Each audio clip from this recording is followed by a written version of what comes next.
Hey guys, welcome back to the channel. Welcome to a new video. और आज की video में हम चेंज करेंगे हमारी बाइक के फ्रंट और रियर ब्रेक पैड्स। तो चलिए वीडियो को स्टार्ट करते हैं।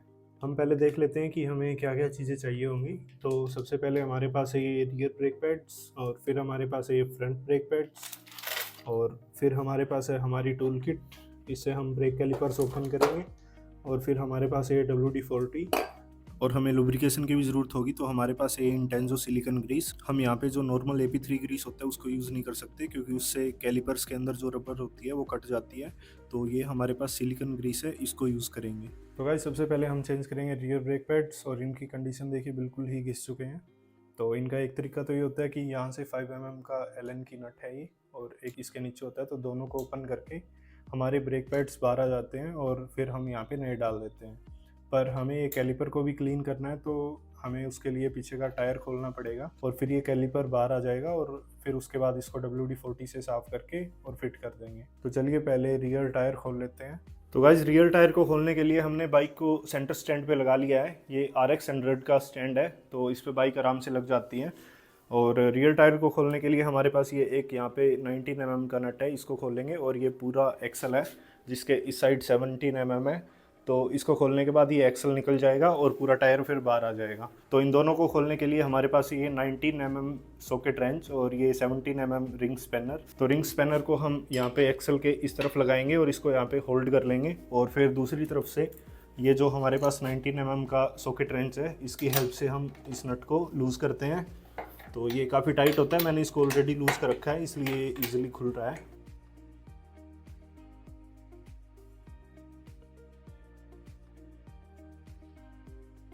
अब इसको हम ऐसे करके बाहर निकाल देंगे। ये हमारे पास वॉशर है, और ये स्पेसर भी बाहर निकल जाएगा।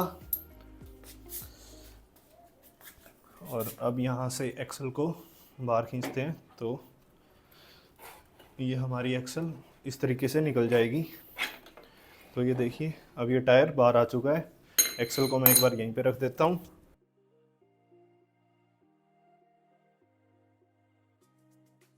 ये देखिए, हमारा चेन स्प्रोकेट है, ये बाहर आ चुका है। अब इसको यहीं पे रख देते हैं। हम ये जो हमारे पास कैलिपर था, इसको पहले निकालेंगे। तो ये देखिए, कैलिपर बाहर आ गया। इसको यहीं से क्लीन कर देंगे। अब यहाँ से हमें ये डिस्क पैड्स को निकालना पड़ेगा पहले, और उसके लिए ये हमारे पास 5 mm के एलन की नट्स हैं, इनको खोल लेते हैं।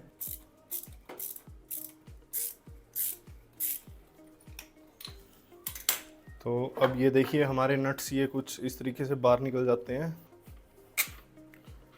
तो इसको स्क्रू ड्राइवर की हेल्प से ऐसे करके बाहर निकाल देंगे। तो ये भी निकल गया। अब ये जो हमारे रियर ब्रेक पैड्स हैं, ये इजीली ऐसे बाहर निकल जाते हैं। तो ये देखिए इनकी कंडीशन, ये इस साइड का तो बिल्कुल ही घिस चुका है, और ये अभी थोड़ा बचा हुआ है, पर हम दोनों को ही चेंज कर देते हैं। अब देखिए, हमें ये जो रबर्स हैं इनको भी क्लीन करना है। तो उससे पहले हम ये जो रियर ABS सेंसर है, इसको हटा लेते हैं। तो ये 8 mm की से खुल जाएगा, तो इसको खोल लेते हैं एक बार। ये है हमारा रियर ABS सेंसर। कई बार क्या होता है कि ये ख़राब हो जाता है, तो हमारा क्विक शिफ्टर, TCS और ABS तीनों चीज़ें काम करना बंद कर देती हैं। तो ये मेरे साथ भी हुआ था, तो बाद में हमने इसको ठीक करवाया, तो बाद में वो चीज़ें सही हो गई थी। अभी हम इसको यहाँ से प्रेस करेंगे तो ये बाहर निकल जाएगा। और देखिए, हमारे पास यहाँ पे 2 पिन्स हैं, एक यहाँ पे है और एक यहाँ पे है।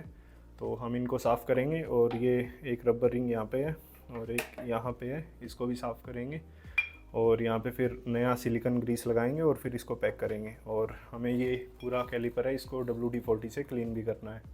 तो चलिए 1 बाय 1 करते हैं अब।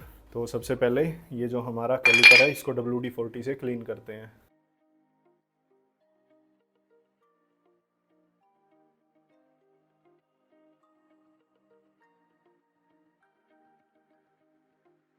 और इस पिस्टन को साफ़ करने का मेन रीज़न यही है कि इसके चारों ओर क्या होता है कि मिट्टी इकट्ठा हो जाती है। तो अगर इसको हम ऐसे ही प्रेस डाउन कर देते तो वो मिट्टी इसके साथ अंदर जा सकती है, और जो कि अंदर रबर सील्स होती हैं उसको काट सकती है। तो तभी हम इसको क्लीन कर देते हैं, तो इसकी लाइफ भी अच्छी रहेगी और ये लंबे टाइम तक चलेगा।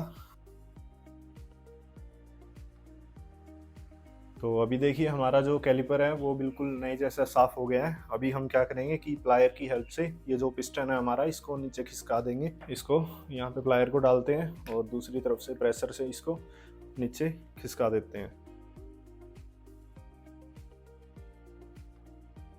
तो ये देखिए जो हमारा पिस्टन है वो पूरा अंदर चला गया है। अभी ये इसके नीचे एक पिन है, इसको सही से एडजस्ट कर देते हैं। अभी हम यहाँ पे नए पैड्स लगा सकते हैं, पर उससे पहले हमें ये जो दूसरा पार्ट है इसको भी क्लीन करना पड़ेगा।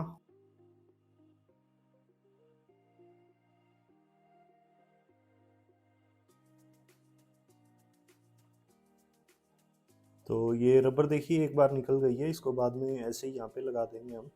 अभी के लिए इसको साफ करने पे ध्यान देते हैं।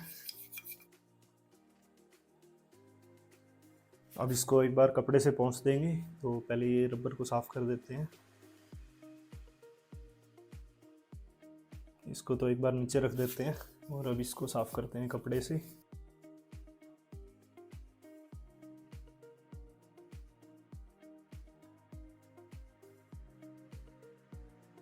तो ये देखिए ये भी साफ़ हो गया है और कंडीशन बिल्कुल नई जैसी है। अभी हम क्या करेंगे कि ये जो हमारे पास यहाँ पे एक पिन है और एक दूसरी तरफ इस कैलिपर में होती है, तो इन दोनों पे नया सिलिकॉन ग्रीस लगाएंगे और यहाँ पे पहले वो रबर लगा देते हैं। तो यहाँ पे जो ये कट वाला पार्ट है ये इसके अंदर ऐसे जाएगा। तो ये देखिए ऐसे फिट हो जाएगी। ये देखिए अब दोनों पार्ट बिल्कुल नए जैसे हैं और बिल्कुल क्लीन हो चुके हैं। अब ये पिन को हमने यहाँ से निकाल दिया था, तो इसको भी एक बार यहाँ पे वापस डाल देते हैं। अभी हम क्या करेंगे कि ये जो हमारे पास पिन्स है दोनों, एक यहाँ पे और ये जो दो रबर्स है हमारे पास, यहाँ पे है एक और एक यहाँ पे, हम सिलिकॉन ग्रीस लगाएंगे।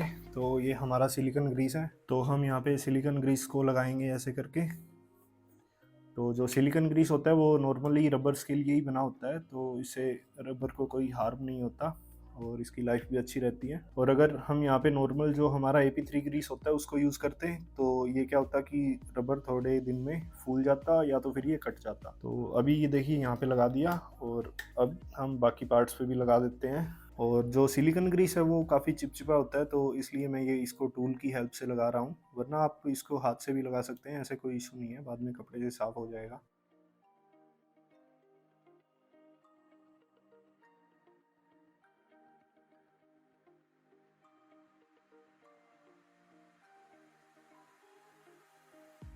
तो गाइस सिलिकॉन ग्रीस तो हमारा लग गया है। अभी हम इन दोनों पार्ट्स को आपस में फिट कर देते हैं। तो ये जो पिन है ये इसके अंदर जाएगी और ये जो दूसरा है ये ऐसे करके लग जाएगा। तो ये देखिए इसको ऐसे फिट कर देंगे और अभी देखिए यहाँ पे एयर लॉक हो रही है, तो इसकी वजह से ये अच्छे से फिट नहीं हो रहा है। ये देखिए ऊपर आ रहा है बार बार में। तो हम क्या करेंगे कि ये जो रबर है हमारा इसमें थोड़ा सा गैप बनाएंगे ऐसे करके, और सेम दूसरी तरफ भी करेंगे। तो अभी ये देखिए ये चला गया है और बाद में इसको थोड़ा सा और प्रेस करेंगे तो उसके बाद ये काफ़ी हद तक सही हो जाएगा। और यहाँ से भी हम ये जो एक्स्ट्रा ग्रीस है इसको एक बार कपड़े से पोंछ देते हैं। और ये जो रबर है ये पिन के ऊपर यहाँ पे एक लॉक है, वहाँ पे लॉक होएगी। तो ये देखिए ऐसे हो जाएगा ये, और ये भी हमारा हो गया है। यहाँ पे हम क्या करते हैं कि जो हमारे डिस्क पैड्स हैं नए उनको डालते हैं। ये है हमारे यामा ओरिजिनल डिस्क पैड्स, इनको मैं खोल लेता हूँ। ये देखिए गाइस नए डिस्क पैड्स की कंडीशन, और मैं पुराने भी दिखा देता हूँ। ये है हमारे पुराने, तो ये एक तो बिल्कुल ही घिस चुका है और ये देखिए नए के कंपैरिजन में। और चलिए अब इनको लगा देते हैं। और ये जो हमारे पास ये दो नट्स थे ऐसे, इनको भी लगाएंगे। यहाँ पे जो नट है हमारे वो इसके अंदर सॉकेट के अंदर आते हैं, और ये जो हमारे दोनों पैड्स है वो सिमेट्रिकल है, तो इसका मतलब इसको आप ऐसे भी डाल सकते हो और ऐसे भी उल्टा भी डाल सकते हो, तो उससे कोई इशू नहीं होएगा। तो सबसे पहले हम यहाँ पे एक को लगाते हैं और जो पीछे की साइड वाली पिन थी उसको डालते हैं। तो ये देखिए यहाँ से ऐसे पिन ऊपर आ जाएगी। और अभी जो दूसरी पिन थी उसको भी लगा देते हैं, तो ये ऐसे चला जाएगा। और अभी ये जो हमारा दूसरा पैड था इसको लगा देते हैं। और एक चीज़ का ध्यान रखें कि यहाँ पे गैप मेंटेन करके रखें, क्योंकि बाद में हमारे टायर की डिस्क है वो यहाँ पे आएगी। और ये जो हमारी पिंस है, एक बार इनको ऐसे ही पड़ा रहने देते हैं, इनको टाइट नहीं करेंगे, बाद में करेंगे। और अभी यहाँ पे देखिए अच्छा गैप बन गया है, और इसको प्रेस करेंगे तो हमारी डिस्क यहाँ पे आ जाएगी। तो अभी चलिए उसको लगाते हैं, और ये जो हमारा ABS सेंसर है इसको भी लगाएंगे यहाँ पे।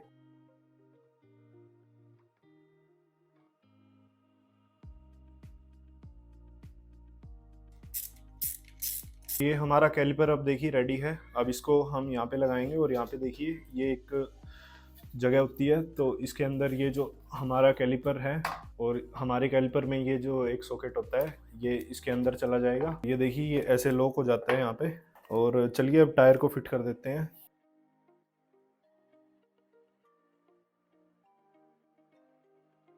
और गाइज ये जो हमारी एक्सल है, यहाँ पे हमारे पास ये नॉर्मल ग्रीस है थोड़ा, इसको लगा देते हैं, और उसके बाद फिर इसको टाइट कर देंगे। अभी इसको ऐसे पुश करते हैं यहाँ से,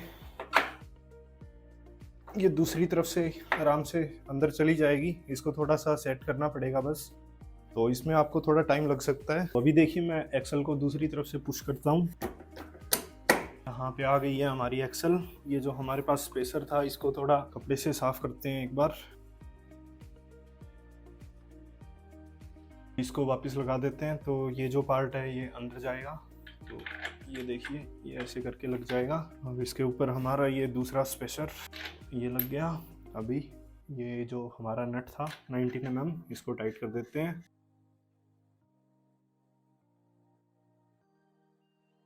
अभी इसको पूरा टाइट नहीं करेंगे, एक बार के लिए वैसे ही हल्का सा टाइट कर देते हैं। ठीक है, अभी इतना इनफ है। अभी सबसे पहले हम क्या करते हैं कि ये जो हमारे दो नट्स हैं इनको टाइट करते हैं, और उसके बाद आगे का काम करेंगे। अभी ये दोनों नट्स टाइट होने के बाद देखिए हम एक बार टायर की अलाइनमेंट को देखेंगे। तो यहाँ पे देखिए यहाँ पे 2 पॉइंट्स है, और दूसरी तरफ देखते हैं तो यहाँ पे भी 2 ही पॉइंट्स है। तो एक बार चेन देख लेते हैं। तो चेन देखिए ठीक ठाक है। चेन को टाइट करने के लिए मैं एक अलग से वीडियो बना दूंगा, पर अभी के लिए हम इसको एक्सल को टाइट कर देते हैं।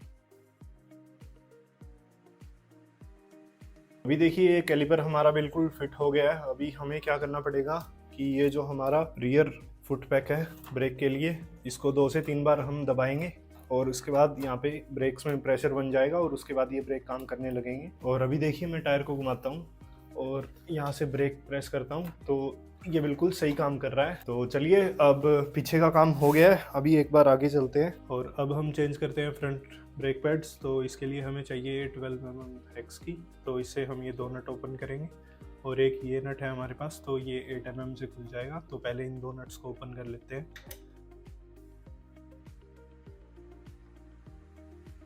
ये देखिए दोनों नट्स हमारे बाहर आ गए हैं।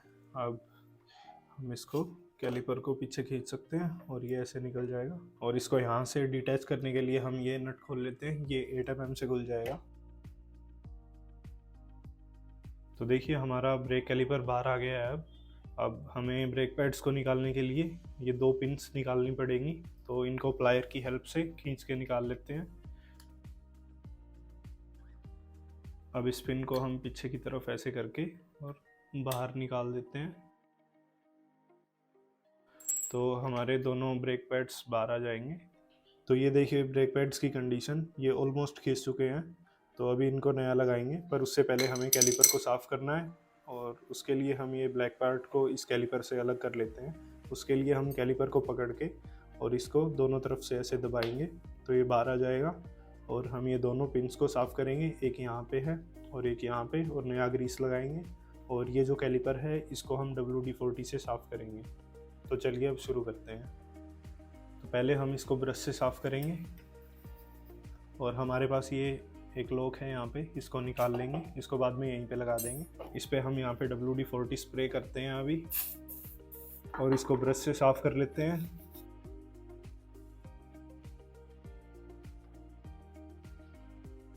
तो ये पार्ट ऑलमोस्ट साफ़ हो गया है। अब इसको एक बार कपड़े से पोंछ लेते हैं, और उसके बाद फिर दूसरे पार्ट को साफ़ करेंगे।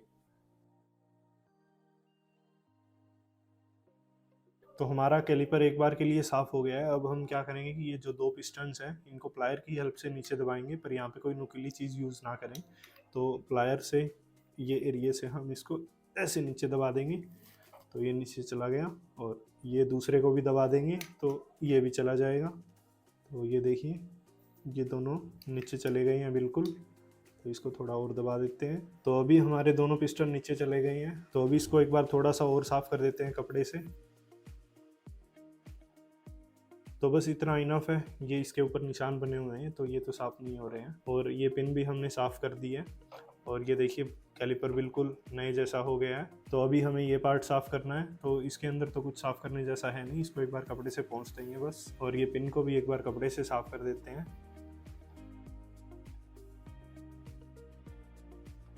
तो देखिए ये भी साफ़ हो गया है। अब इसको कैलिपर में लगाएंगे, पर उससे पहले ये जो 2 पिन्स हैं हमारी, यहाँ पे ग्रीस लगा देते हैं।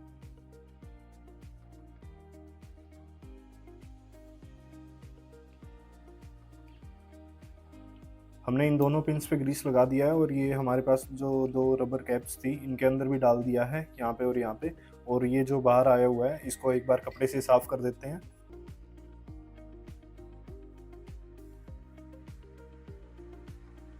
और अब हम इसको ऐसे फिट कर देते हैं। तो ये रबर के अंदर ये पिन ऐसे चली जाएगी दोनों के अंदर, तो ये ऐसे हो जाएगा। और ये जो रबर है यहाँ पे ये इस पिन के ऊपर लॉक होएगा। तो ये लॉक हो गया। अब जो बाहर ग्रीस लगी हुई है उसको एक बार कपड़े से साफ़ कर देते हैं। देखिए हमने इसके अंदर अब ये ब्लैक पार्ट को लगा दिया है। अब इसको पूरा प्रेस डाउन कर देंगे, और हमने जो दोनों पिस्टन हैं उनको भी पूरा नीचे कर दिया है। अभी हम क्या करेंगे कि ये जो क्लिप है हमारे पास इसको लगाएंगे, और ये जो एरो है ये डाउनवर्ड डायरेक्शन में होना चाहिए, और ये क्लिप इसके अंदर ऐसे लग जाएगी। अब हम इसके अंदर ये ब्रेक पैड्स लगाते हैं 1 बाय 1। तो ये है हमारा न्यू ब्रेक पैड।